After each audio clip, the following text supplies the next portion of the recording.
Sama-sama katakan, walau ku harus berjalan, walau ku harus berjalan dalam lembah kekelaman, perlindungan-Mu, oh Tuhan, nyatalah bagi hidupku. Tiada pernah sedetik pun, tiada pernah Kau tinggalkan. Oh, dan sempurna, oh hanya Kau layak disembah. Oh, Yesus, Engkau juru selamatku, dalam janji-Mu kemenanganku selamanya. Oh, besar setiamu Tuhan di hidupku.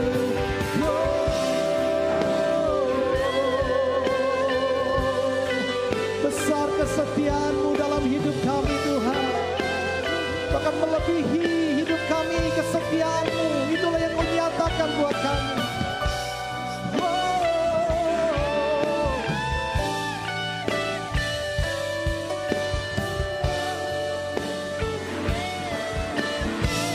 Yesus, Yesus, Engkau juru selamatku, dalam janji-Mu kemenanganku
Gada dan tongkatmu itulah yang menghibur kami Tuhan.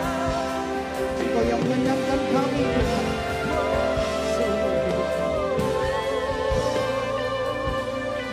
Besar kesetiaan-Mu dalam hidup kami Tuhan. Bahkan melebihi hidup kami kesetiaan-Mu. Itulah yang Kau nyatakan buat kami. Harus berjalan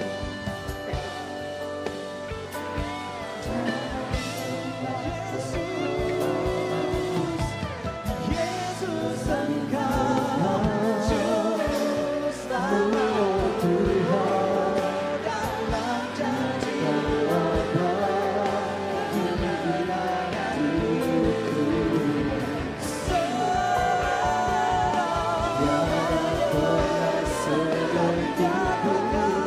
besar segala-Mu Tuhan Yesus Engkau jangan sempurna dalam janji-Mu disembah Yesus Engkau juru selamatku dalam janji-Mu kemenanganku selamanya kan ku nyatakan besar setiamu Tuhan di hidupku.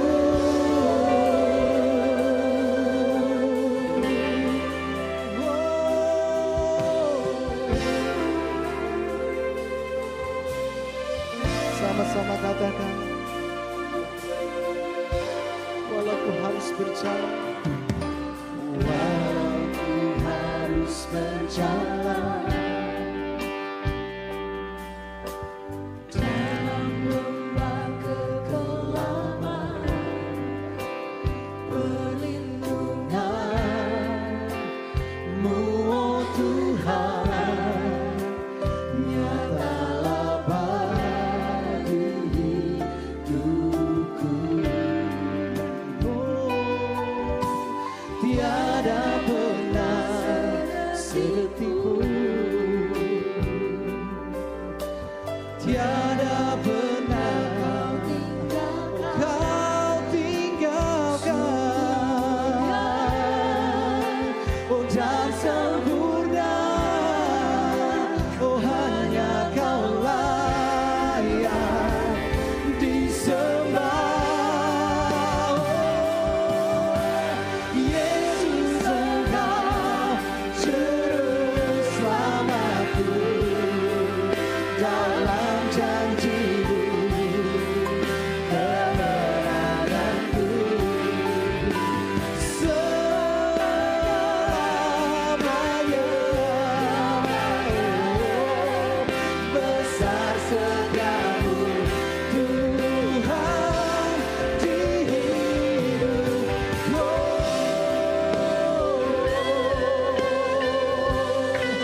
besar kesetiaan-Mu dalam hidup kami Tuhan.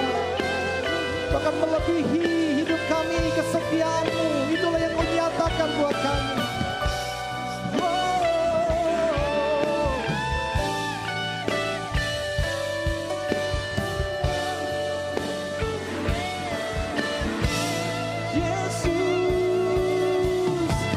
Yesus Engkau juru selamatku dalam janji-Mu kemenanganku.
Shalom jemaat Tuhan yang terkasih di mana saja berada pada saat ini, baik di ruangan gereja ini ataupun di rumah masing-masing yang masih melakukan secara online.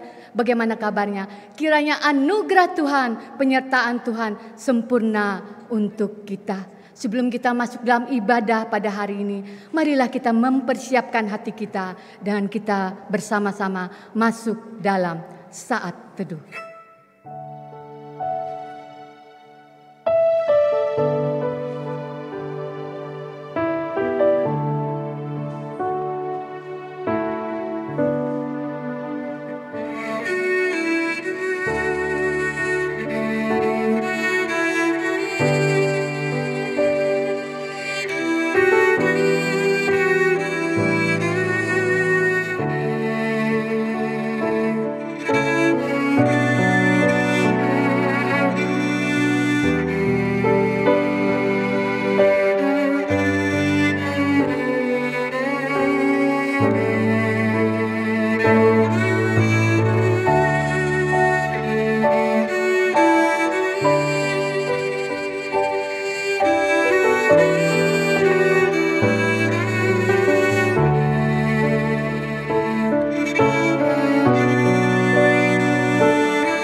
Shalom Bapak Ibu, Saudara yang terkasih di dalam Tuhan Yesus. Damai sejahtera Allah kiranya boleh hadir di dalam kehidupan kita. Sehingga dengan hati yang penuh syukur, bersama-sama saya mengajak kita untuk boleh berdiri. Untuk masuk ke dalam hadirat Tuhan. Untuk bersama-sama memuji dan meninggikan nama Tuhan. Dengan hati yang penuh dengan ucapan syukur. Mari beribadahlah kepada Tuhan dengan sukacita. Datanglah ke hadirat-Nya dengan sorak-sorai. Mari nyanyikanlah nyanyian baru bagi Tuhan. Sebab Ia telah melakukan perbuatan-perbuatan yang ajaib bagi saya, bagi saudara. Keselamatan telah dikerjakannya untuk kita semua melalui tangan kanannya. Oleh lengannya yang kudus bagi kita semua. Dengan keberanian iman kita, mari bersama-sama pada saat ini kita memulai dan kita masuk ke dalam hadirat-Nya. Mengimani bahwa pertolongan kita adalah dalam nama Tuhan yang menjadikan langit dan bumi.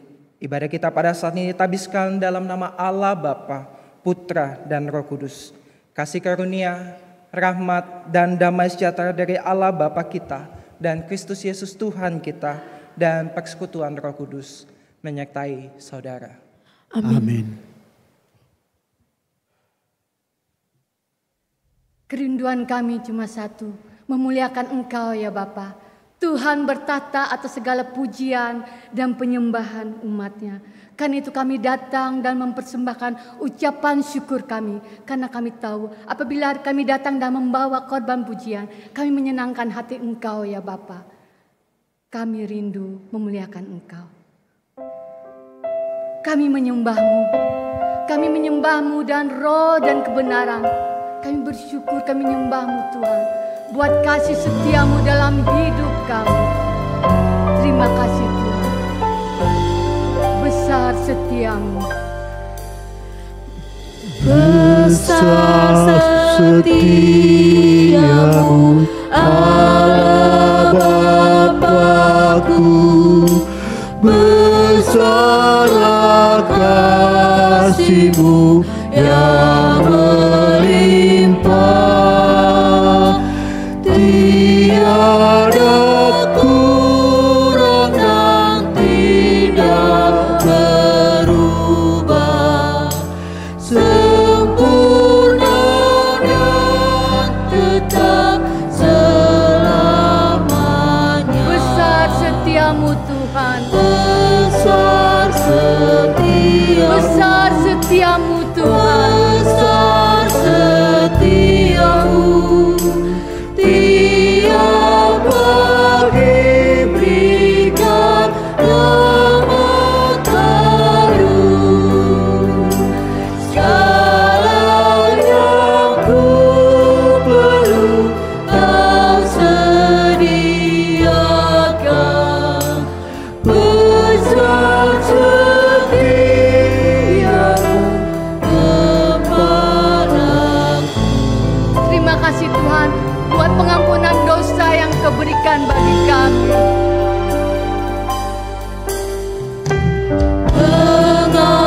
Pengampunan dosa, damai kekal. Kau menghibur dan Kau menuntunku.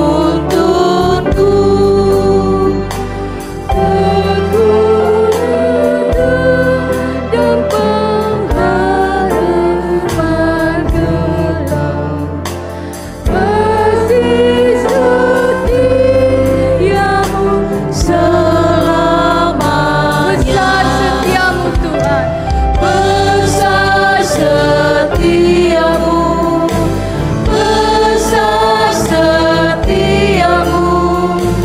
Tiap pagi berikan rahmat baru. Segala yang ku perlu Kau sediakan. Besar setiamu kepadaku. Ku bersyukur Bapa. Ku bersyukur.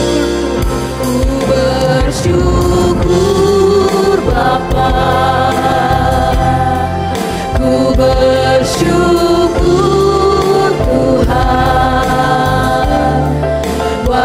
kasih setiamu di dalam hidupku. Ku bersyukur, ku bersyukur Bapa, ku bersyukur Tuhan, buat kasih setiamu di dalam hidupku. Ku bersyukur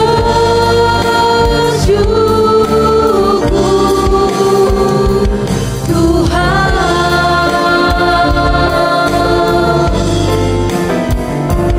ku bersyukur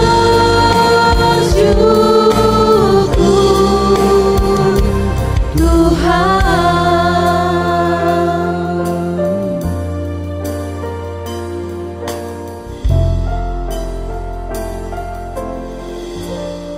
Terima kasih Tuhan buat kasih setiamu. Jemaat Tuhan, kami persilakan untuk duduk.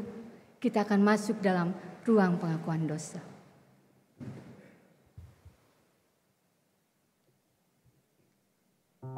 Saudara yang terkasih, di waktu ini Tuhan memberikan kita kesempatan untuk menghampirinya di dalam doa, menyadari akan keberdosaan kita, menyadari akan kerapuhan jiwa kita, dan menyadari betapa seringnya kita kembali kepada kecenderungan diri kita untuk berbuat dosa. Mari bersama-sama kita menghampiri Tuhan, mengakui setiap dosa pelanggaran kita, dan memohonkan pengampunan daripada Tuhan melalui bacaan litani kita. Ya Bapa yang Maha Kudus dan yang penuh pengasihan, kami mengaku kepadamu seperti kami mengaku satu kepada yang lain, bahwa kami telah bersalah baik dalam pikiran, dalam perkataan, dan dalam perbuatan, maupun dalam kegagalan kami untuk berbuat baik. Segala kekurangan kami sebagai seorang percaya, kelemahan iman dan ketidaksetiaan, pelanggaran hukum-hukum-Mu yang suci, dan kelalaian, kami mengaku kepadamu. Tuhan, kasihanilah kami. Segala kekurangan kami sebagai jemaat-Mu yang telah Engkau kuduskan di dunia ini, salah paham dan kepudaran pengharapan, pementingan diri dan perselisihan, kami mengaku kepadamu. Kristus, kasihanilah kami. Segala kekurangan kami sebagai gereja yang telah Engkau utus ke dalam dunia ini, ketidaksetiaan dan ketertutupan, ketidakjelasan dalam kesaksian kami mengaku kepadamu. Tuhan, kasihanilah kami. Bersama-sama, berilah kami pengampunan dosa dan damai sejahtera ya Bapa. Bebaskanlah kami dari dosa-dosa dan baharuilah hidup kami dalam Yesus Kristus, Juru Selamat dunia. Amin. Bapak Ibu Saudara, kepada setiap kita yang menghampiri Tuhan dengan penuh kesadaran bahwa diri kita berdosa, bahwa diri kita memang lemah, bahwa diri kita penuh dengan kerapuhan, dan bahwa diri kita butuh Tuhan. Berita anugerah disampaikan kepada setiap kita. Tetapi syukur kepada Allah yang telah memberikan kepada kita kemenangan oleh Yesus Kristus Tuhan kita. Karena itu saudara-saudara yang kekasih, berdirilah teguh, jangan goyah, dan giatlah selalu dalam pekerjaan Tuhan. Sebab kamu tahu bahwa dalam persekutuan dengan Tuhan, jerih payamu tidak sia-sia.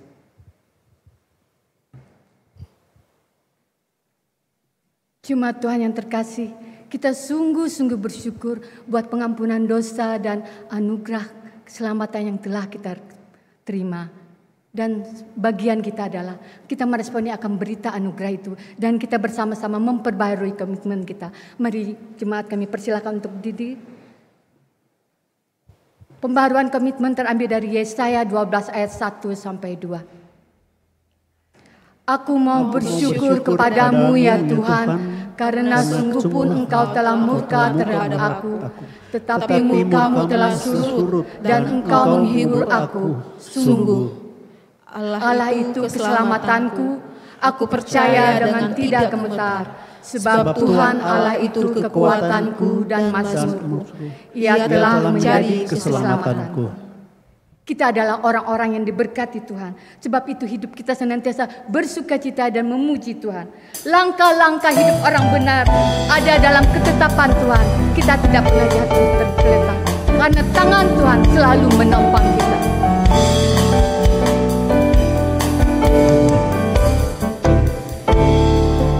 Jalan hidup orang benar diterangi oleh cahaya firman Tuhan.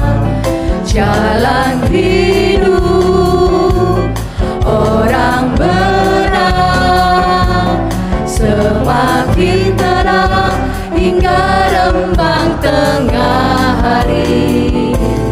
Apabila ia jatuh, tidaklah dibiarkan sampai tergeletak. Sebab tangan Tuhan jua yang menopangnya dan membangunkan dia kembali. Jalan hidup orang benar. Jalan hidup orang benar diterangi oleh cahaya firman Tuhan. Jalan hidup orang benar semakin terang hingga rembang tengah hari. Apabila ia jatuh, tidaklah dibiarkan sampai tergeletak.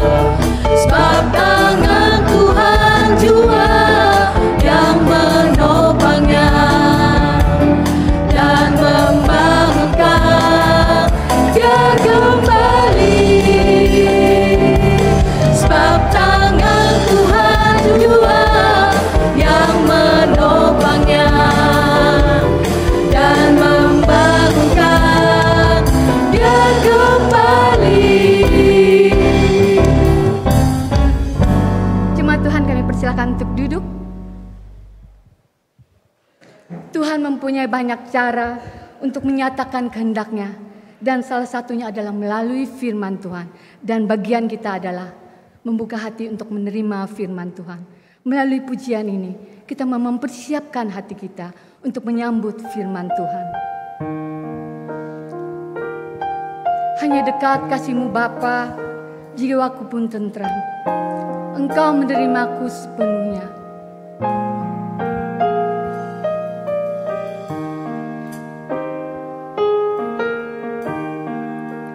Hanya dekat kasih-Mu Bapa, jiwaku pun tentram.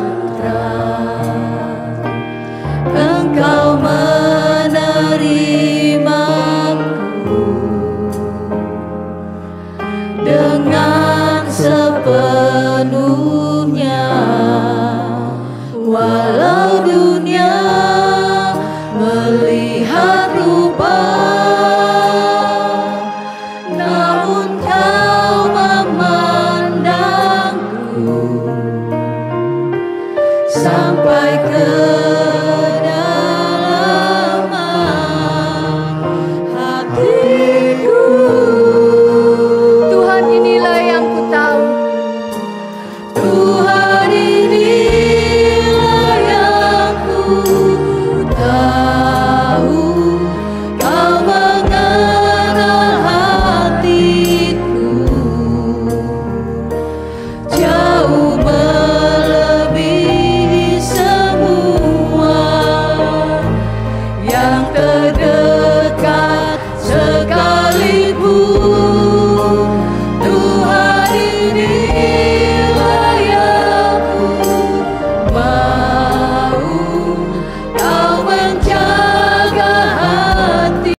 supaya kehidupan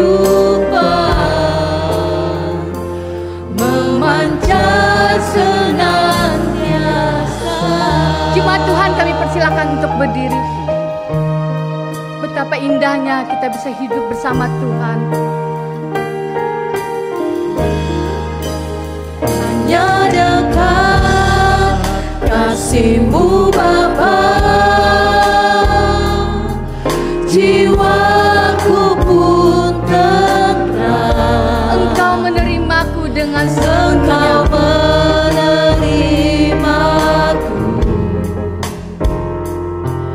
dengan sepenuhnya. Walau dunia melihat rupa, Namun kau memandang, namun Kau memandangku sampai kedalaman hatiku. Tuhan inilah yang ku tahu. Tuhan inilah yang ku tahu. Kau mengenal hatiku jauh melebihi semua yang terdekat sekalipun. Tuhan inilah yang ku mau. Inilah yang ku mau. Kau menjaga hatiku supaya kehidupan memancar senantiasa. Supaya kehidupan memancar senantiasa.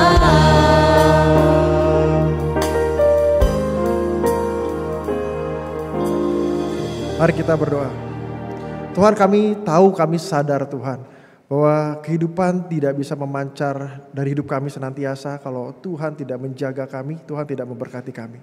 Karena kami tahu Tuhan, kami adalah saluran berkat, kami adalah alat-Mu ya Tuhan. Engkaulah yang memberikan sukacita, Engkaulah yang memberikan kedamaian di dalam kehidupan setiap kami dan juga setiap orang yang kami temui ya Tuhan. Tuhan, pada siang ini Tuhan kami juga memohon supaya setiap kami boleh membuka hati kami, dan pada saat kami mendengar firman Tuhan kami juga boleh ditegur, kami juga boleh dihibur, kami juga boleh dikuatkan ya Tuhan. Sehingga firman-Mu ini boleh menjadi kekuatan bagi kami sepanjang hari-hari kami menjalani kehidupan. Dan kami berdoa Tuhan supaya penjagaan-Mu, Roh Kudus-Mu yang berjalan bersama dengan kami, menolong kami memancarkan kehidupan yang penuh dengan kemuliaan Tuhan. Dan kami berdoa Tuhan supaya nama Tuhan juga tetap dipermuliakan dalam kehidupan kami. Kami mengucap syukur. Di dalam nama Tuhan Yesus Kristus kami berdoa. Amin. Silakan duduk Bapak Ibu, saudara-saudari sekalian. Shalom.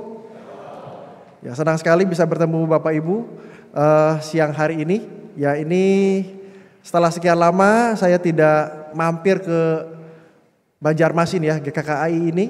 Ini tempat yang cukup rasanya ya, cukup saya tuh senang mengunjunginya ya, di hati saya tuh senang ya. Selain ada keluarga saya, itu saya juga menemukan teman-teman yang baik ya, para rohaniwan dan juga diaken-diaken yang juga terus memberikan support dan kehangatan. Jadi saya bersyukur sekali bisa bertemu dengan Bapak Ibu siang hari ini ya, setelah sekian lama. Nah Bapak Ibu, hari ini saya akan membagikan firman Tuhan dari Matius 9 ya, temanya ini bukan untuk orang benar melainkan orang berdosa. Dari Matius 9 ayat 9 hingga 13.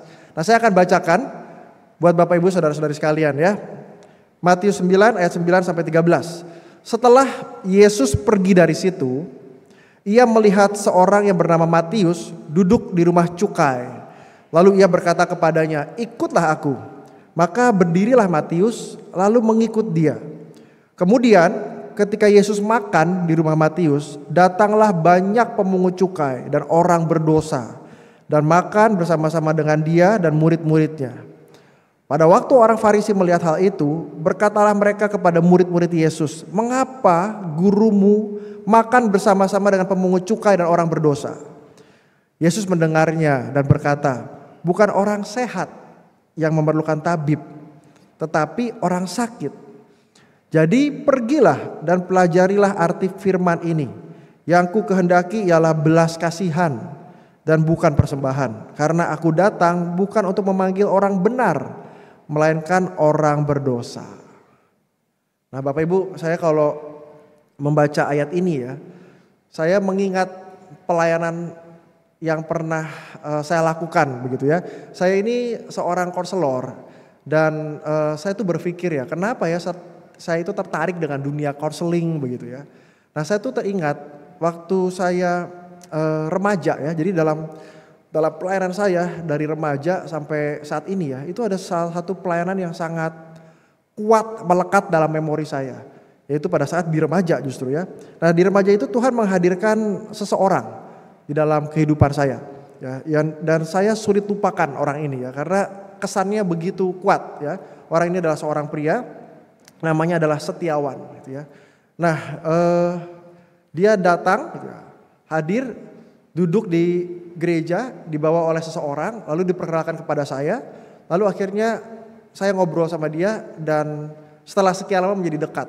Tapi ini orang ini yang mukanya ini muka yang sebetulnya tidak ramah, ngomongnya juga seenaknya, berlagak sok tahu begitu ya. Dan namanya Setiawan, tapi sebetulnya banyak sikapnya itu justru tidak setiawan gitu ya.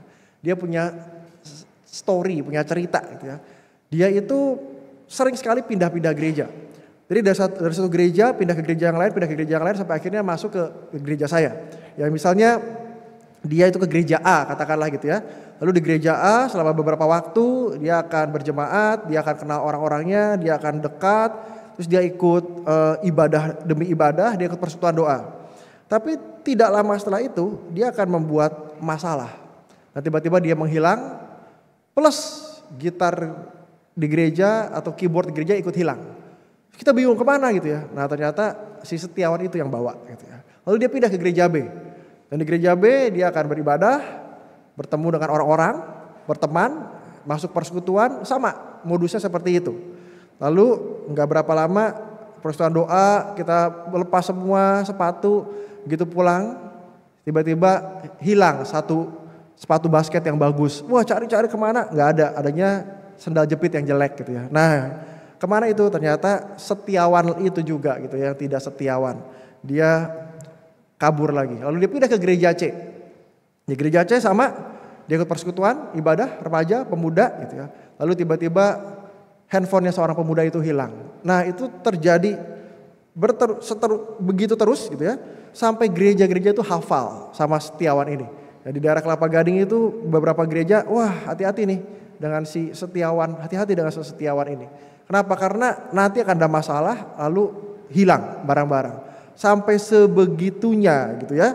Dan orang itu jadi hati-hati dan menolaknya. Nah, saya itu ngerasa aneh Bapak Ibu, saya bisa dekat sama orang ini. Dekat gitu ya, terus saya bisa layani, saya bisa dengarkan keluh kesahnya, saya bisa berempati dengan dia gitu ya. Sampai saya itu bisa masuk ke rumahnya dia. Karena sebetulnya gak ada orang yang bisa masuk ke rumahnya dia.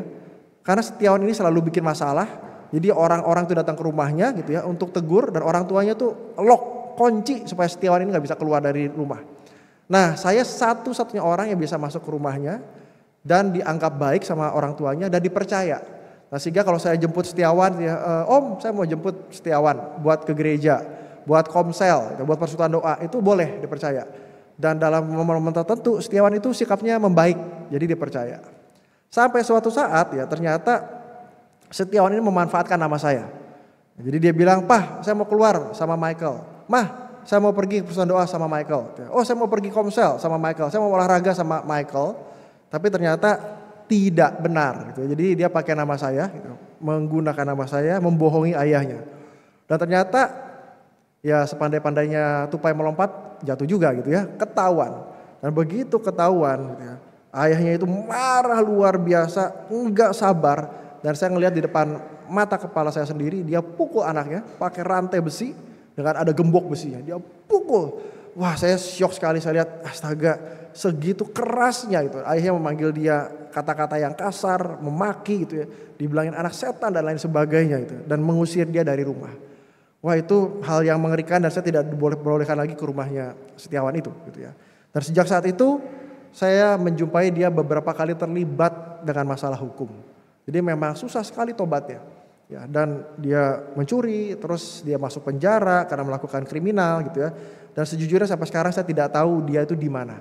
Ya, pernah satu kali dia keluar penjara, terus dia ke rumah saya udah bilang adik saya, kok feeling saya Setiawan akan datang.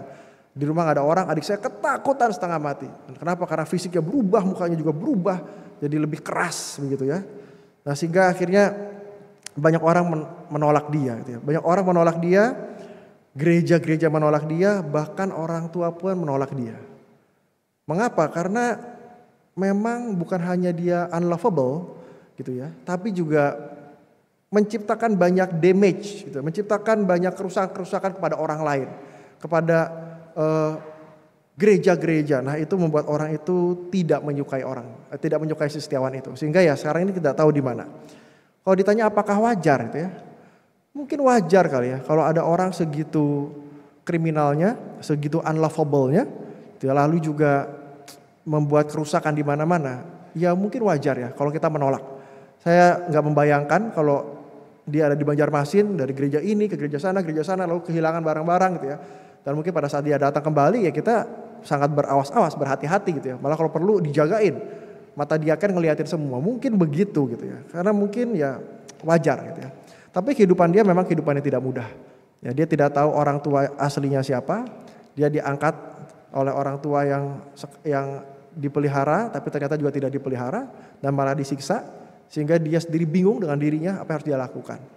Ya, akhirnya dia melakukan hal-hal yang seperti itu dan hidup dengan label sebagai problematic child, anak yang punya masalah gitu dan sebagai orang berdosa gitu. Dan mungkin kalau orang itu ada di sini, wajar kita juga menolaknya ya. Wajar. Tapi kalau kita baca firman Tuhan, Bapak Ibu, aneh sekali Kristus itu gitu, yang begitu mulia, ajaib dan suci, dia datang kepada seseorang ya, namanya Lewi, disebutnya Lewi. Ya, dulu disebutnya Lewi. Begitu Kristus panggil namanya diganti jadi Matius gitu ya, atau Matatias, artinya pemberian Yahweh gitu ya. Nah, Matius ini gitu ya, ini bukan seorang yang baik. Dia mirip seperti Setiawan tadi yang orang saya ceritakan. Dia orang yang brengsek, orang yang tamak, dia memeras banyak sekali dari orang-orang, bahkan orang-orang sebangsanya. Ya, dia bekerja sama itu dengan pemungut cukai lainnya gitu.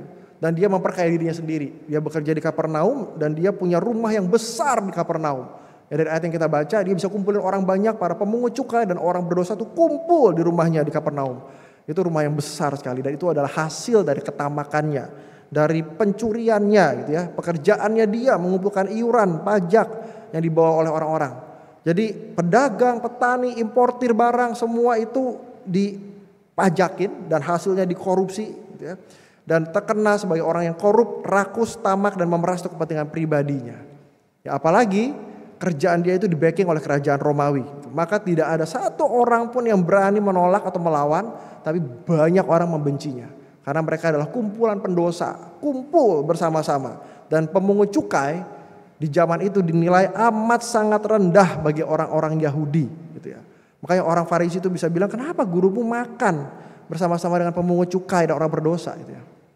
Nah, makan itu di zaman dulu itu ya, itu sesuatu hal yang spesial ya.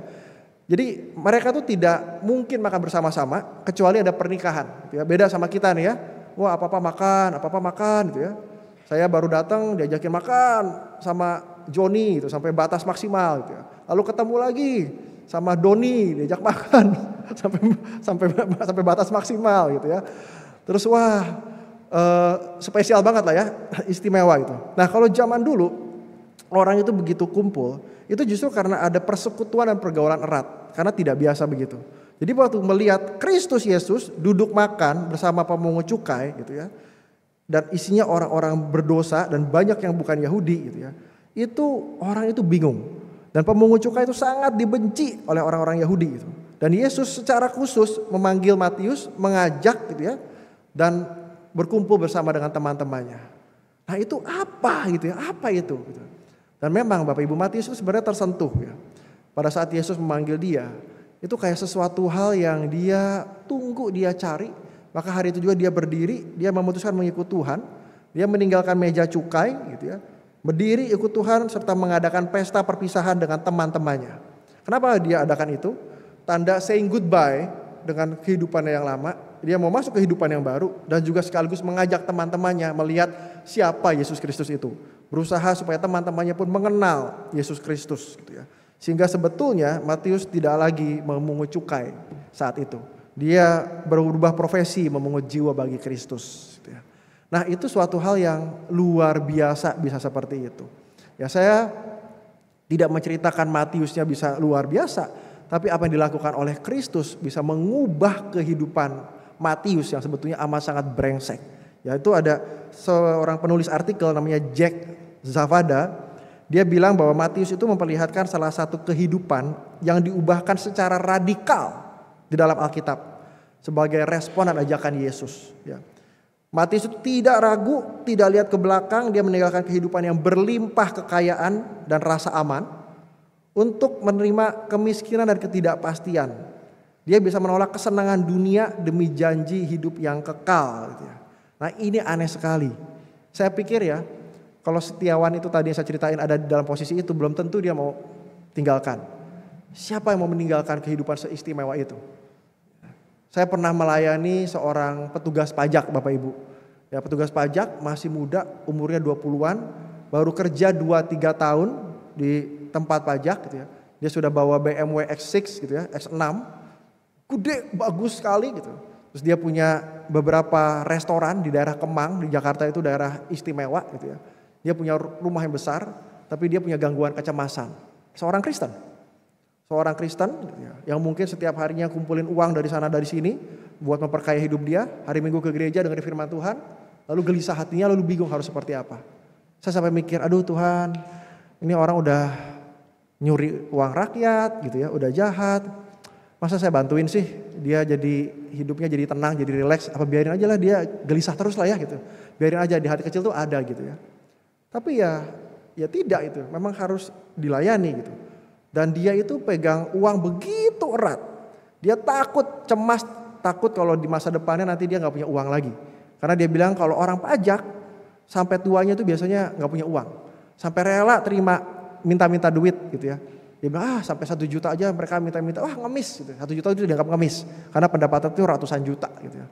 Wah dia punya kecemasan, takut sekali melepaskan sesuatu hal yang aman dan nyaman. Nah Matius dengan segala macam keistimewaannya, segala macam kelimpahannya, ketamakannya gitu ya, keamanannya gitu, dengan rumah yang besar dia bisa tinggalkan. Pertanyaannya itu mengapa Matius bisa punya perubahan seperti itu? Ya, yang pertama, saya yakin Matius itu tahu bahwa dia itu punya problem. Dia itu sakit. Dia orang sakit dan dia sadar bahwa dia sakit. Karena itu dia memerlukan tabib bagi jiwa rohnya. Kenapa saya bilang begitu gitu ya? Sebetulnya di situ ada 2 orang sakit Bapak Ibu. Yang pertama itu si Matius si pendosa, dan yang kedua itu sebetulnya Farisi, si pembenci. Dua-duanya sakit. Dan sebetulnya Tuhan datang buat orang yang sakit, bukan untuk orang yang sehat. Tapi bedanya yang satu itu melambangkan kesadaran dan pertobatan. Matius itu sadar dan lalu mau bertobat. Yang satu itu merasa diri benar dan berhak untuk menilai dan menghakimi orang. Nah lucunya gereja saat ini pun sama. Kita tuh orang-orang sakit, ada orang berdosa datang, tapi juga ada orang yang merasa benar. Sehingga di mana posisi kita nih sekarang? Saya tidak tahu, yang bisa jawab adalah diri kita sendiri gitu. Apakah kita ini seorang yang bergumul di dalam dosa, atau kita bisa dibilang seorang pendosa, atau justru kita merasa diri kita benar, sehingga jika ada orang berbuat dosa, kita menilai, menghakimi dengan seenaknya kita. Tapi dua-duanya sakit. Nah kenapa saya bilang Matius tuh tahu dia sakit? Karena Bapak Ibu, orang yang sakit itu ya, dia menyadari ada something wrong sama dirinya. Misalnya nih kita sakit batu ginjal, gak mungkin kita gak ngerasa apa-apa. Pasti perutnya sakit itu kan, pinggangnya sakit, punggungnya sakit. Wah ini ada something wrong nih. wah saya mesti cari tahu, saya sakit, ada something wrong gitu ya. Nah, saya punya seorang klien juga ya, dia mengalami gangguan dengan realitas. Dia tidak tahu yang real mana, yang halusinasi yang mana, dia itu bingung. Tapi dia tahu, dia paham bahwa dia itu sakit, dia tahu dia itu tidak bisa membangun koneksi sosial, pengen deket, ngobrol, itu makan bareng gitu ya, wah nggak bisa dia. Dia takut, bahkan dia tertarik sama seseorang pun dia nggak berani. Kenapa? Karena dia tahu ini akan jadi masalah dan dia berharap jiwanya itu bisa lebih baik, lebih tenang, lebih siap menghadapi berbagai macam orang yang dia pikir itu ingin mencelakakan dia. Nah dia tahu dia sakit. Orang yang fisiknya sakit, jiwanya sakit tahu sebetulnya. Dan Matius juga selama ini ya sebagai orang yang mengerjakan berbagai macam hal, punya kekayaan berlimpah gitu ya. Terus jago hitungannya, teliti ya, dia orang yang hebat gitu, dia cukai gitu, dia teliti. Dan memang kitab Matius juga kitab yang sangat detail gitu ya, sangat baik gitu ya. Nah dia tuh menyadari kalau hidupnya itu di ujung menuju kebinasaan. Dan dia perlu tabib yang dapat menolong jiwa dan rohnya. Dia tahu hidupnya ini kosong, dia tahu bahwa dia ada problem. Dia tahu bahwa dia merindukan sesuatu hal yang berbeda. Ya makanya pada saat Kristus itu datang, panggil dia, ajak dia untuk ikut. Dia langsung berdiri, dia tahu ini yang aku butuhkan.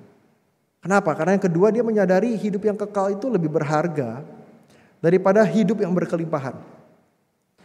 Dan hidup yang berkelimpahan tapi dengan penuh hujatan dan kutukan dari orang-orang. Dia tahu lebih baik hidup yang kekal, lebih berharga daripada hidup yang berkelimpahan dengan penuh hujatan. Nah kenapa? Karena dia menyadari sih apa yang ia tinggalkan itu tidak seberapa dengan apa yang ia akan terima. Ya, sebuah kehidupan kekal. Dan ada kemungkinan dia sudah pernah mendengar tentang Kristus. Bagaimana dia menyembuhkan orang sakit. Bagaimana dia memulihkan orang yang terluka. Dan di ayat sebelumnya dia tahu gitu ya, Kristus itu membuat orang yang lumpuh berjalan dan bisa mengampuni dosa. Ya, sehingga jangan-jangan di dalam hatinya Matius itu juga memiliki kerinduan mengenal Kristus dan mengikutinya. Ya seperti Zakheus juga ya, pemungut cukai yang penasaran, pengen tahu karena dia dengar. Yang mereka tuh wawasannya luas. Nah Matius tuh sama seperti itu. Dan yang ketiga, dia menyadari bahwa Kristus itu pribadi yang memiliki belas kasihan Bapak Ibu. Ya. Dan Kristus itu mau menyembuhkan. Ya. Nah jadi saya percaya saat Kristus tuh panggil Matius, dia tuh merasakan adanya kedamaian, adanya sukacita yang dia belum pernah rasakan sebelumnya. Sehingga dia berani mengambil suatu tindakan metanoia, tindakan yang berubah 180 derajat gitu ya. Dan mengikuti jalan Tuhan. Nah karena itu dia tuh mengadakan pesta perpisahan dengan teman-temannya ya. Sebagai simbol bahwa dia telah berpisah dengan gaya hidupnya yang lama.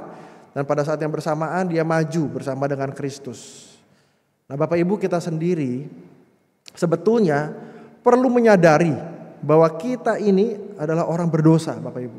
Kita ini orang berdosa yang perlu keselamatan dari Tuhan. Bahkan sampai hari ini banyak hal yang kita itu perlu jujur. Apa yang kita punya dan kita berbalik kepada Tuhan. Pertanyaannya adalah apakah kita mau mengakuinya atau malu mengakuinya. Ya, malu mengakui karena tahu salah gak apa-apa. Tapi setelah itu mau mengakuinya dan berbalik kepada Tuhan itu yang benar. Kenapa? Karena berita baiknya adalah Tuhan itu mencari orang-orang seperti kita. Tuhan mencari orang-orang yang penuh kemarahan, kekecewaan, penuh dosa, pribadi yang lemah, pribadi yang gagal gitu ya. Dan Tuhan itu berbelas kasihan kepada kita. Dia mengasihi kita dan rindu sekali mengubah hidup kita, memulihkan hidup kita dan membuat hidup kita itu menjadi berkat gitu ya. Dari from crooked sinner gitu, dari pendosa yang rusak gitu ya, to transform saint, kepada jadi orang kudus yang diubahkan. Dan kita belajar dari Matius. Kisah Matius itu adalah pertobatan yang amat sangat radikal. Ya, seorang pendosa rendahan yang dikutuki banyak orang menjadi seorang rasul yang mengemban tugas dari Kristus untuk membawa orang-orang kepada kebenaran dan mendapat hidup yang kekal. Wah, bayangkan ya. Ya. Kisah hidupnya luar biasa. Dan menurut tradisi setelah kematian dan kebangkitan Yesus itu dia masih berkhotbah selama 15 tahun di Yerusalem. Lalu pergi bekerja di ladang misi ke negara-negara lain. Ya, bahkan ada yang cerita catatan resmi Roman martirologi dari gereja Katolik itu Matius itu mati sebagai martir di Ethiopia. Jadi kehidupannya begitu luar biasa itu. Bahkan dikatakan dia dipenggal dengan halberd. Halberd itu sejenis tombak dengan 2 tangan dipenggal di kota Nadabar. Dan seumur hidupnya dari orang yang begitu brengsek menikmati kenikmatan duniawi, memberikan dirinya buat Kristus sampai seperti itu. Wah, saya melihat Tuhan itu bisa memakai siapa saja untuk melakukan pekerjaannya. Jadi jangan sampai Bapak Ibu, dengan situasi kondisi hidup kita jangan sampai merasa tidak layak.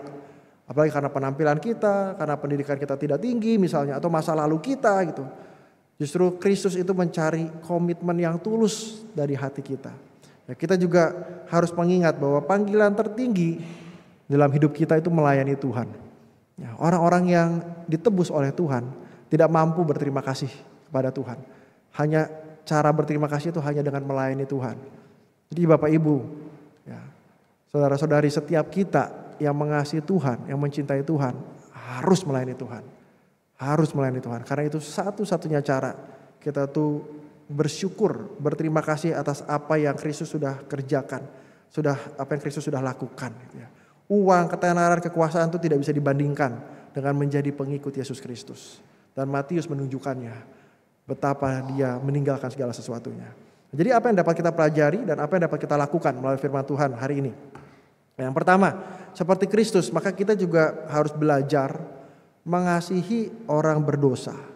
Yesus itu mau duduk bersama dengan orang-orang berdosa dan Yesus itu mengasihi pendosa. Ya, Yesus itu mengasihi pendosa. Dia rela mati bagi mereka bahkan saat mereka itu masih berdosa. Supaya mereka bisa tidak berdosa. Ya, kayak saya tadi cerita, saya ketemu dengan Setiawan, ya, the unlovable guy gitu, in church gitu ya. Itu suatu pengalaman yang luar biasa gitu. Dan berusaha memberikan diri, menolong dia supaya melihat ada suatu perubahan dalam hidup dia gitu ya. Apakah bisa? Terkadang nggak bisa, tapi ada kerinduan gitu bahwa melihat ini kita tuh bisa belajar mengasihi orang yang bahkan mungkin rusak, yang damage, yang unlovable. Jadi kalau ada orang kesini gitu ya, yang unlovable gitu ya, dan mungkin juga punya problem yang kita nggak suka, bisa nggak sih kita belajar untuk mengasihi mereka? Ya, seperti Kristus juga mengasihi kita gitu ya. Ada sebuah pepatah ya mengatakan no one cares how much you know until they know how much you care. Orang itu nggak akan peduli sebanyak apa yang kamu tahu sampai mereka itu tahu sebanyak apa kamu peduli.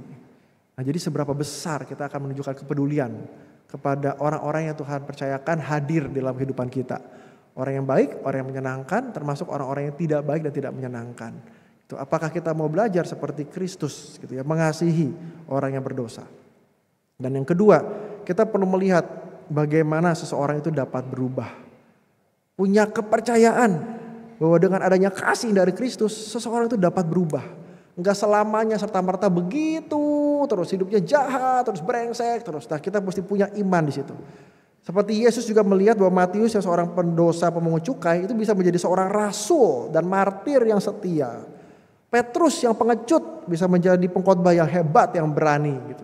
Paulus yang menganiaya orang-orang Kristen di jalan Tuhan bisa menjadi rasul yang menulis begitu banyak kitab dan melayani orang-orang yang dia aniaya. Kita perlu belajar ya untuk melihat bagaimana seseorang dapat berubah. Jadi nggak selamanya lihat orang itu labeling dan jelek gitu ya. Tahu bahwa dia bisa berubah, memberikan kesempatan untuk orang berubah, memberikan kesempatan untuk orang bersekutu dengan kita, memberikan kesempatan untuk orang melayani bersama-sama dengan kita.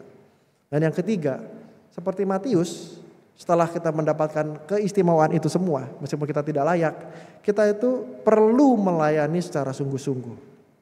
Ya, Matius itu meninggalkan kehidupannya dan melayani Tuhan dengan sungguh-sungguh.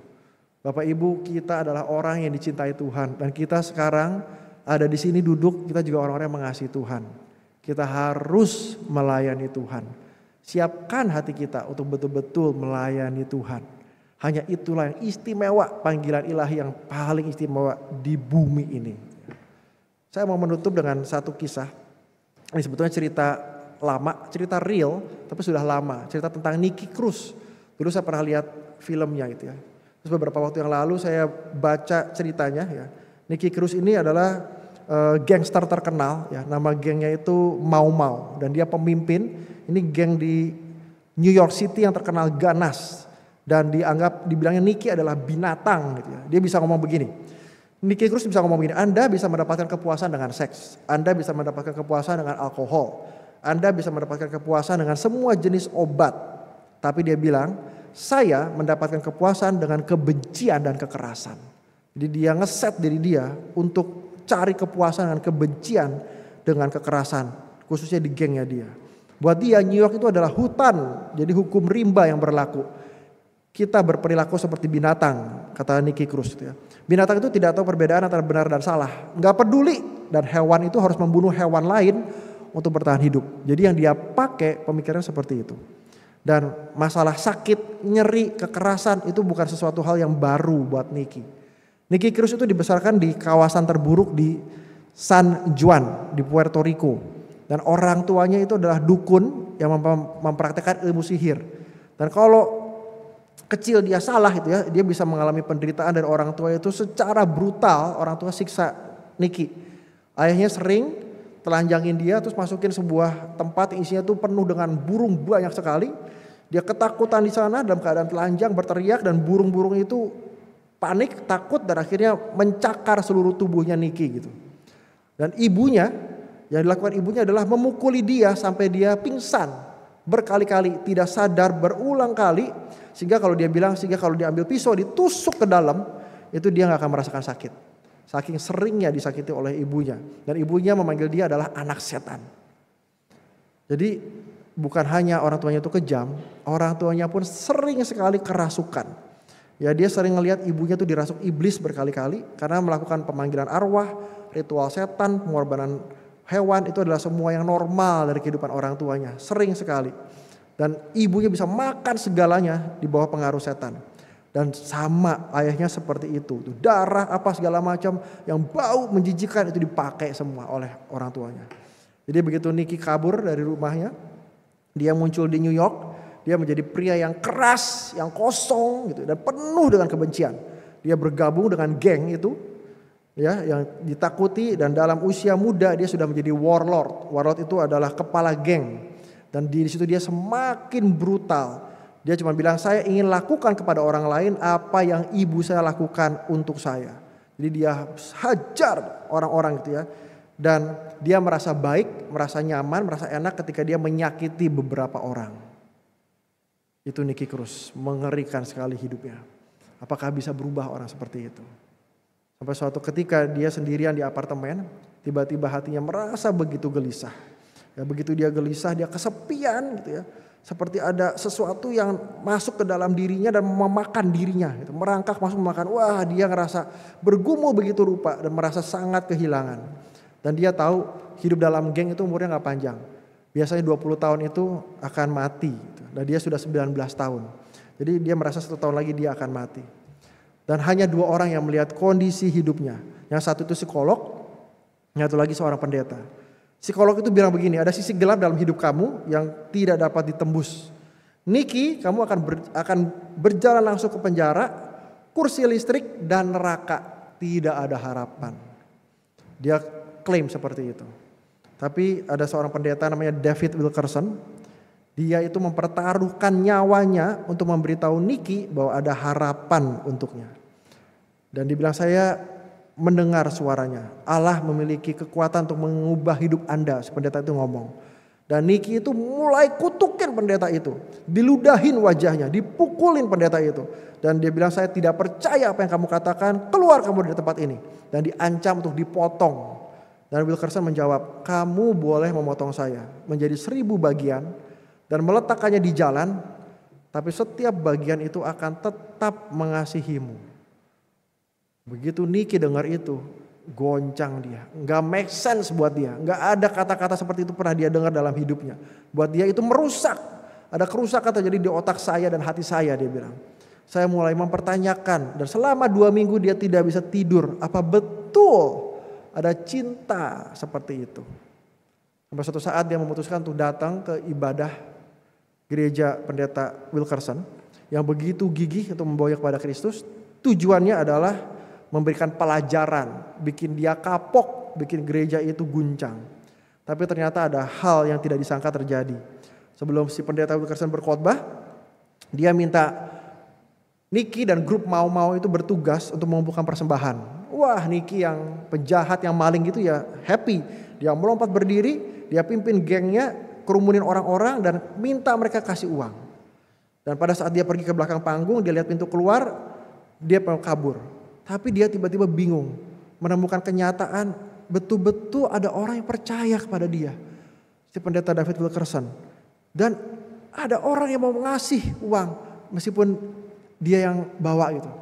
Akhirnya dia tertegun, dia bingung bisa seperti itu dan dia memberikan uang kepada Wilkerson di atas panggung gitu ya.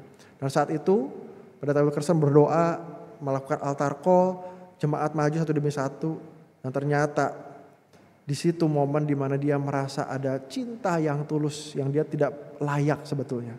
Dan dia memutuskan untuk maju ke depan. Altar call dia bersama gengnya.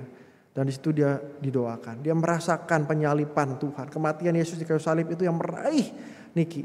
Dia bilang begini, saya tercekik dengan rasa sakit. Mata saya berjuang. Air mata menjadi turun dan lebih banyak air mata. Dia gengsi, dia gak mau nangis. Saya berjuang dan berjuang. Kemudian saya menyerah, kata Niki.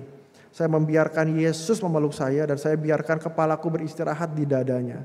Saya bilang, saya minta maaf, maafkan aku.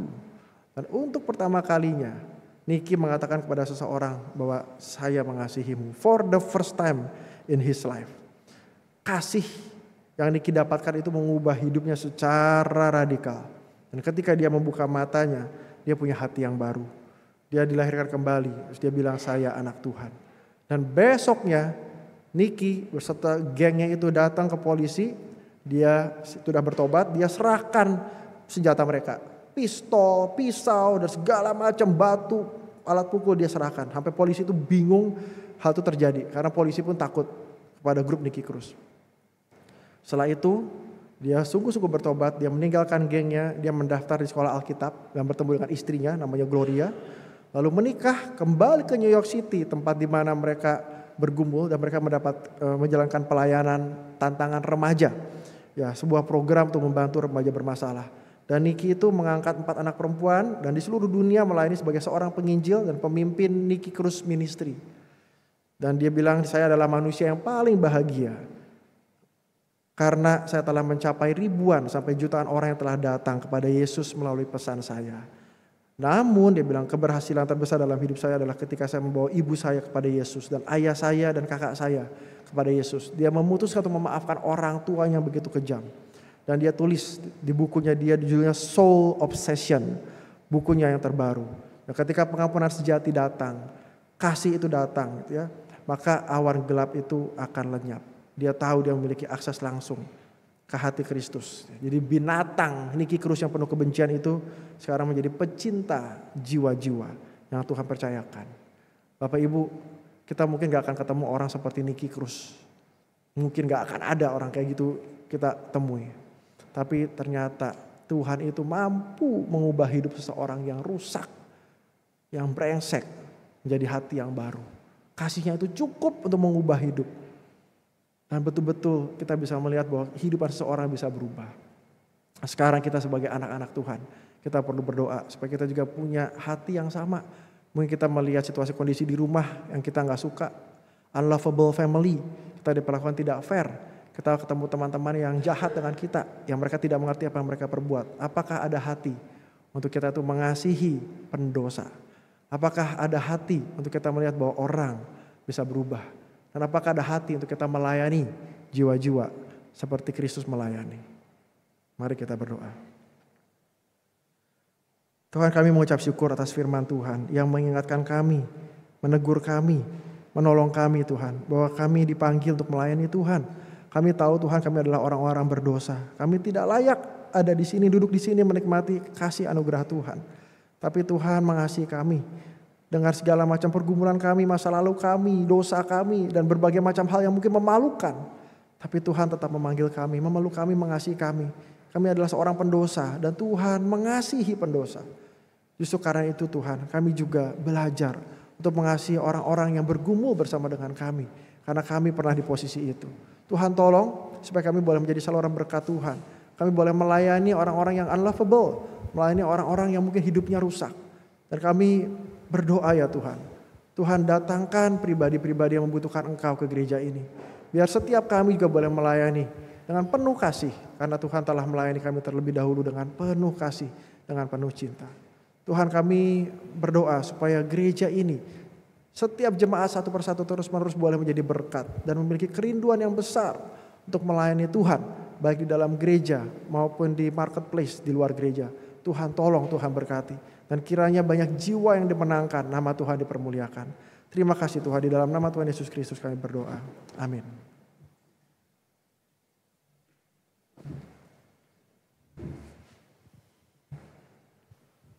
Jemaat Tuhan, kami persilakan untuk berdiri. Marilah kita bersama umat kudus Allah di sepanjang abad dan tempat. Kita mengikrarkan kembali akan iman percaya kita. Dan kita bersama-sama mengucapkan pengakuan iman rasuli. Aku percaya kepada Allah, Bapa yang Maha Kuasa, Khalik langit dan bumi, dan kepada Yesus Kristus, Anaknya yang tunggal Tuhan kita, yang dikandung daripada Roh Kudus, lahir dari anak darah Maria, yang menderita sengsara di bawah pemerintahan Pontius Pilatus, disalibkan, mati dan dikuburkan, turun ke dalam kerajaan maut. Pada hari yang ketiga, bangkit pula dari antara orang mati, naik ke sorga, duduk di sebelah kanan Allah, Bapa yang Maha Kuasa, dan dari sana Ia akan datang untuk menghakimi orang yang hidup dan yang mati. Aku percaya kepada Roh Kudus, gereja yang kudus dan am, persekutuan orang kudus, pengampunan dosa, kebangkitan orang mati, dan hidup yang kekal. Amin. Jemaat Tuhan, kami persilakan untuk duduk. Sekali lagi salam semuanya. Tentunya ada sukacita yang boleh kita rasakan karena kita pada saat ini boleh berkumpul bersama di tempat ini untuk kita bersama-sama beribadah. Itu adalah suatu anugerah yang luar biasa yang boleh kita rasakan. Dan penuh sukacita, mari kita memberikan salam satu dengan lainnya di kiri kanan muka belakang kita. Jangan lupa dan tersenyum.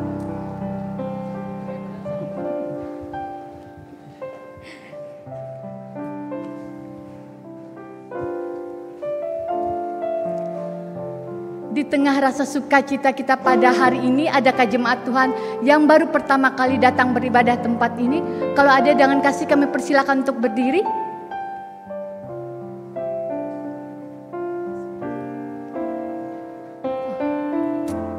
Kita bersyukur dapat berkumpul menyembah Tuhan bersama saudara seiman dalam ibadah hari ini.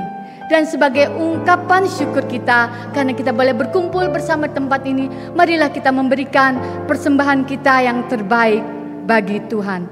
Hari ini persembahan ada dua. Pertama, persembahan untuk kas gereja atau persembahan syukur dapat ditransfer ke rekening gereja yang ada di Bank BCA ataupun Bank Danamon, atau bisa juga dengan menggunakan scan QR code yang tertera di layar atau di meja Bapak Ibu. Persembahan yang kedua adalah persembahan misi, dapat ditransfer ke rekening misi yang ada di Bank Mandiri, atau bisa juga dengan menggunakan scan QR code yang tertera di layar ataupun di meja Bapak Ibu sekalian.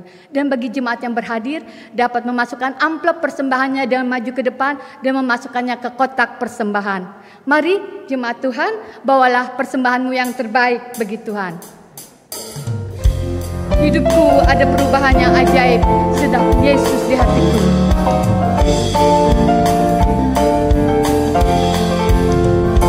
Hidupku ada perubahan yang ajaib sejak Yesus di hatiku. Jiwaku rindu pencerahan terangnya sejak Yesus di hatiku. Sejak Yesus di hatiku. Sejak Yesus di hatiku. Bagai gelora ombak hatiku senanglah. Sejak Yesus di hatiku. Ku takkan berjalan. Ku takkan berjalan di tempat yang sesat. Sejak Yesus di hatiku. Meski banyak dosa, namun Ia sucikan. Sejak Yesus di hatiku. Sejak Yesus di hatiku. Sejak Yesus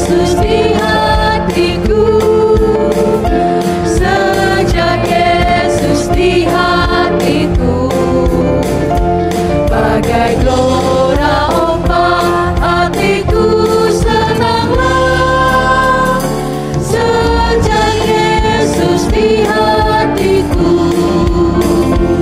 Jemaat Tuhan, kami persilakan untuk berdiri.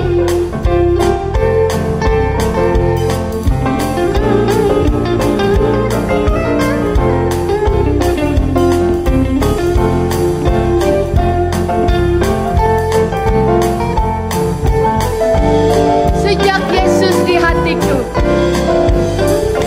Sejak Yesus di hatiku, sejak Yesus di hatiku, bagai gelora ombak hatiku senanglah, sejak Yesus di hatiku.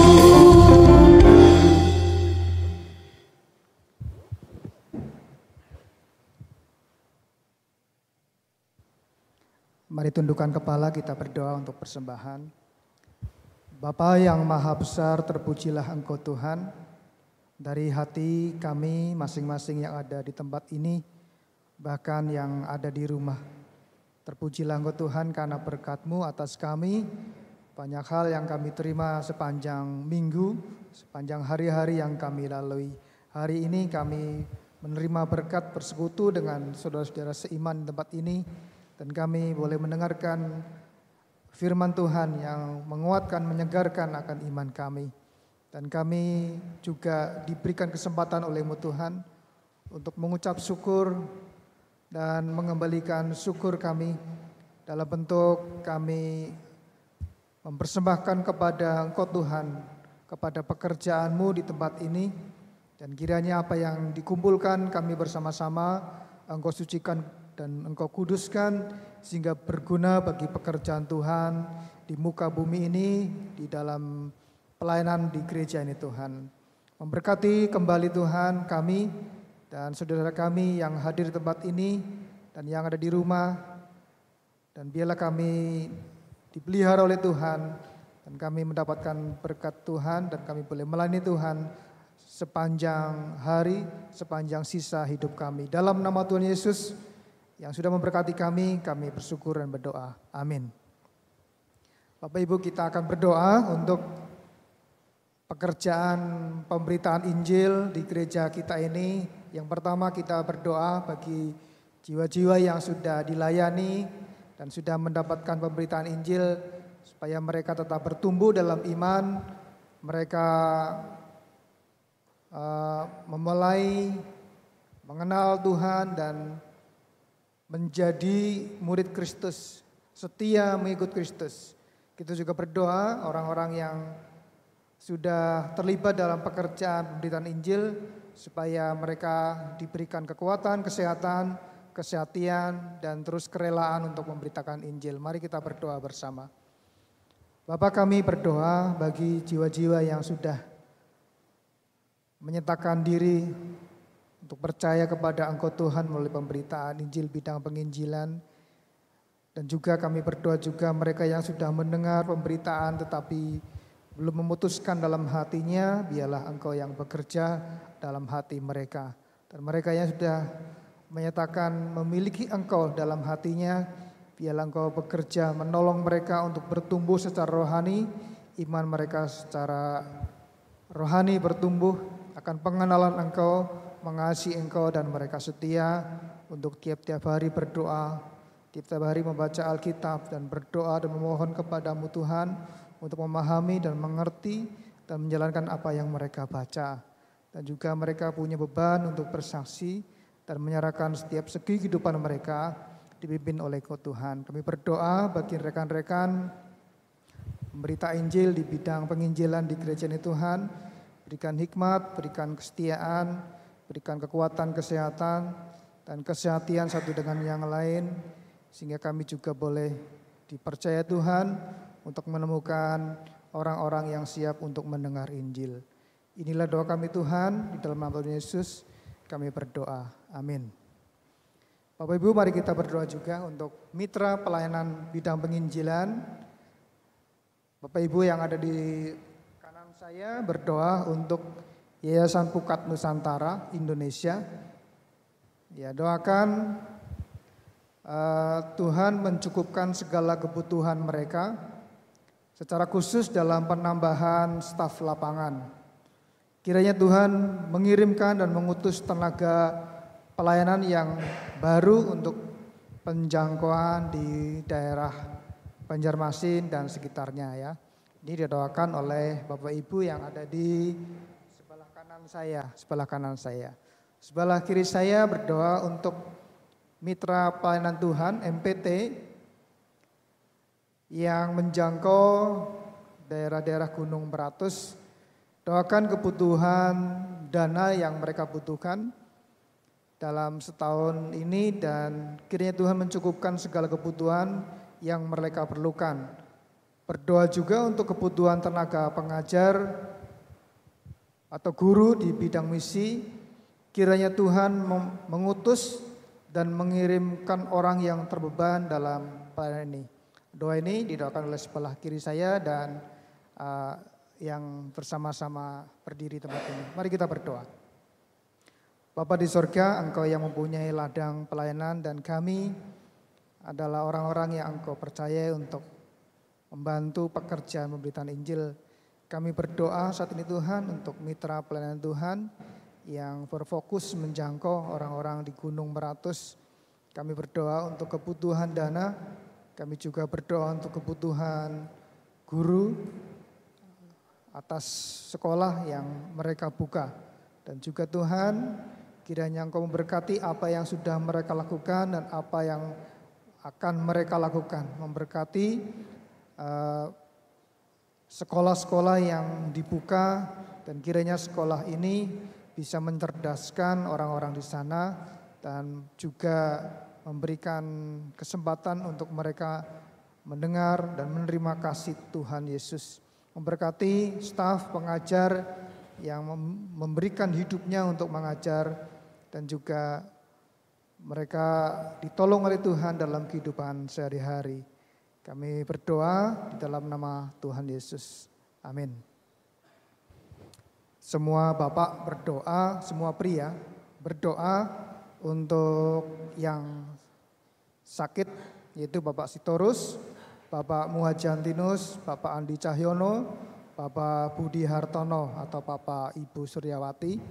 Kiranya Tuhan tetap memelihara iman dan Tuhan juga berkenan memberikan penghiburan, kesehatan, kesembuhan.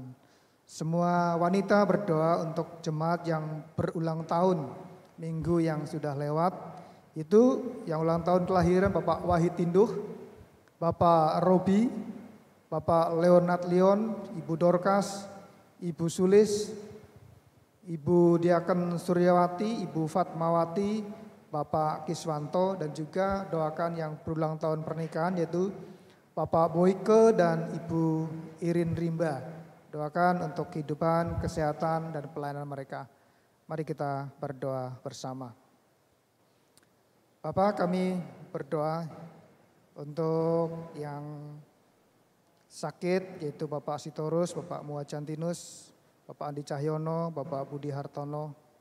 Kami berdoa kiranya Tuhan memberikan kesembuhan, pertolongan, penghiburan, dan juga keluarga yang melayani, yang menjaga, yang merawat. Juga Tuhan memberikan kesehatan. Tuhan, kiranya iman mereka tidak berkurang oleh karena sakitnya, tetapi mereka semakin mempercayai Tuhan, berharap kepada Tuhan setiap hari. Kami juga berdoa ya Tuhan untuk yang berbahagia oleh karena bertambah usia mereka di dalam Tuhan, yaitu Bapak Wahid Tindo, Bapak Robi, Bapak Leonard Leon, Bapak Kiswanto, Ibu Dorcas, Ibu Sulis, Ibu Diaken Suryawati, Ibu Fatmawati, dan juga yang ulang tahun pernikahan. Kiranya mereka mensyukurinya akan berkat Tuhan dalam kehidupan mereka. Kehidupan mereka selalu dipimpin dan ditolong oleh Tuhan. Pekerjaan mereka Tuhan memberkati, iman dan pelayanan mereka Tuhan juga memelihara. Terima kasih Yesus bahwa Engkau sudah memelihara mereka.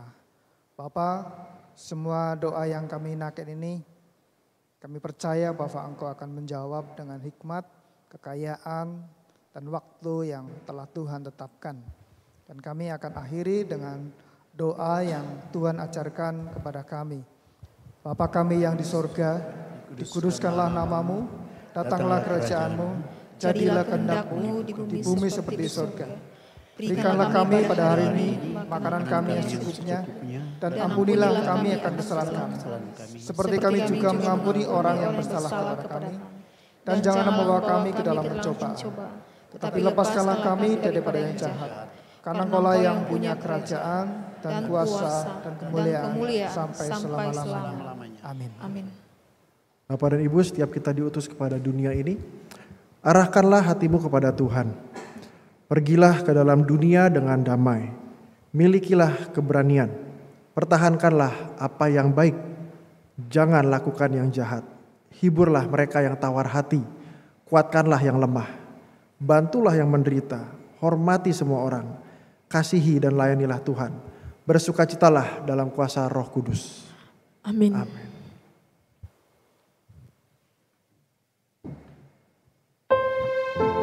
Dan penuh sukacita kita akhiri ibadah kita pada hari ini. Puji Allah Bapa. Puji Allah Bapa Putra. Puji Allah Roh Kudus. Ketiganya yang esa. Pohon selamat sumber berkat.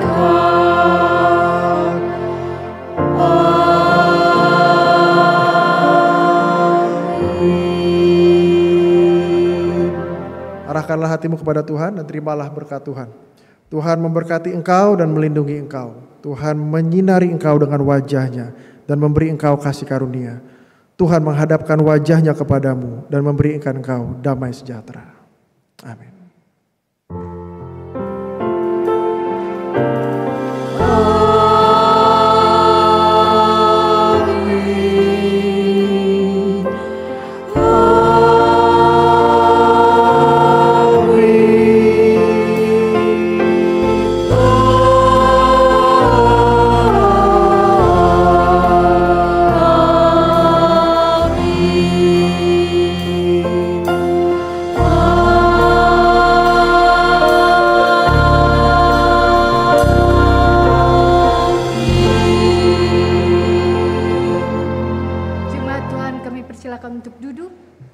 Bersaat teduh. Sesaat lagi kita akan mendengarkan warta jemaat.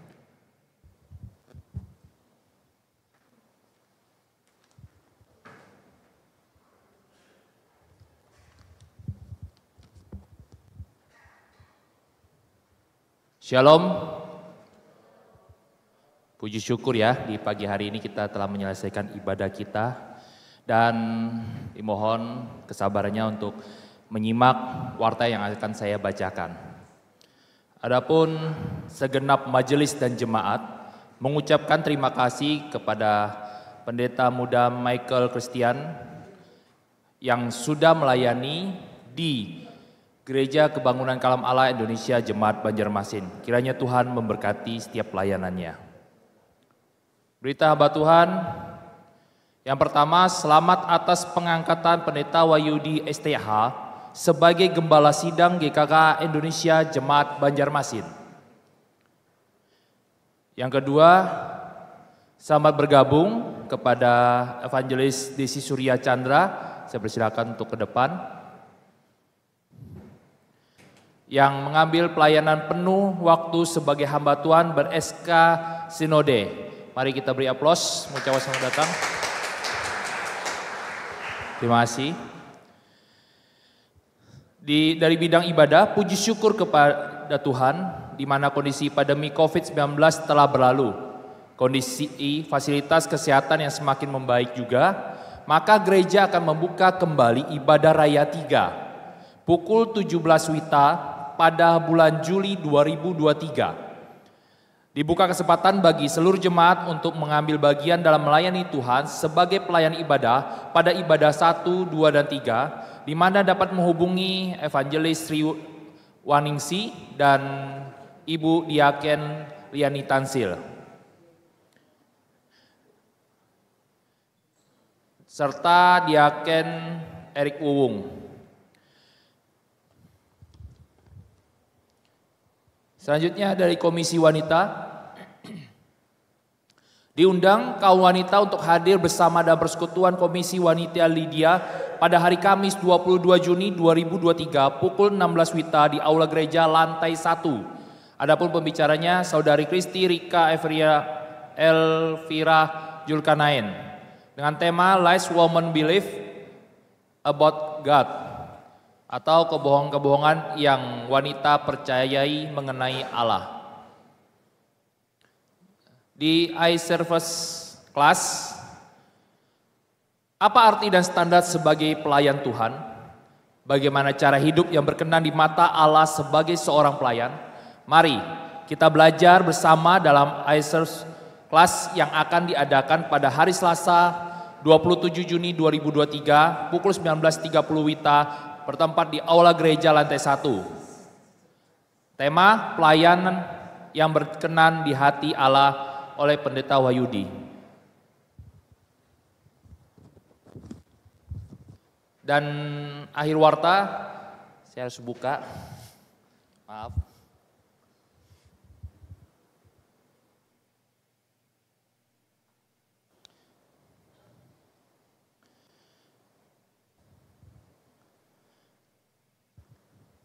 Di saat ini kita boleh mengenang tepat 1 tahun Tuhan telah memanggil Pendeta Paulinalo, dan mari kita menyimak video berikut ini. Maut, kematian ini karena dosa. Oleh sebab itu ketika manusia tahu ada kematian, sebenarnya bukan karena kematian secara jasmani, tetapi manusia tahu bahwa di balik kematian ada satu kehidupan yang kekal, di mana mereka harus mempertanggungjawabkan. Mereka tahu bahwa ada satu kehidupan. Seruan hatiku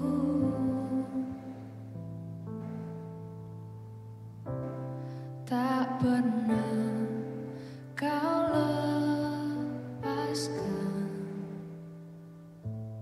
dari kasih-Mu. Lewat lembah kelam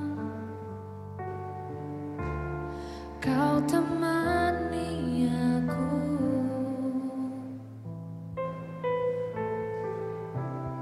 Roh-Mu bekerja selalu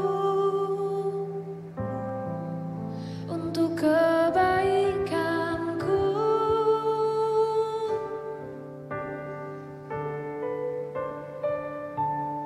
Mengalir kuasa dari tempat maha tinggi, Bapa kekal mulia, Kau hadir di sini, memulihkan hati, menyembuhkan yang terluka.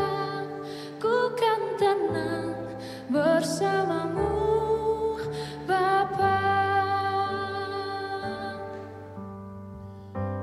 Setelah pulang ini dari keluarga akan memberikan kenang-kenangan kepada jemaat semua berupa pulpen, dengan harapan kiranya kita semua dapat meneladani hamba Tuhan yaitu almarhum Muselo yang telah menulis sejarah kisah kasih, perhatian, pengorbanan, dan pelayanan yang patut menjadi penggerak, pendorong semangat kita semua untuk GKK Indonesia Jemaat Banjarmasin. Biarlah segala kemuliaan hanya bagi Tuhan. Selamat hari Minggu, Tuhan Yesus memberkati.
Ada apa ini rame-rame? Ada apa nih? Ada nih, ada retret remaja Komisi Sola Gracia. Tanggal 19 sampai 21 Juni ya.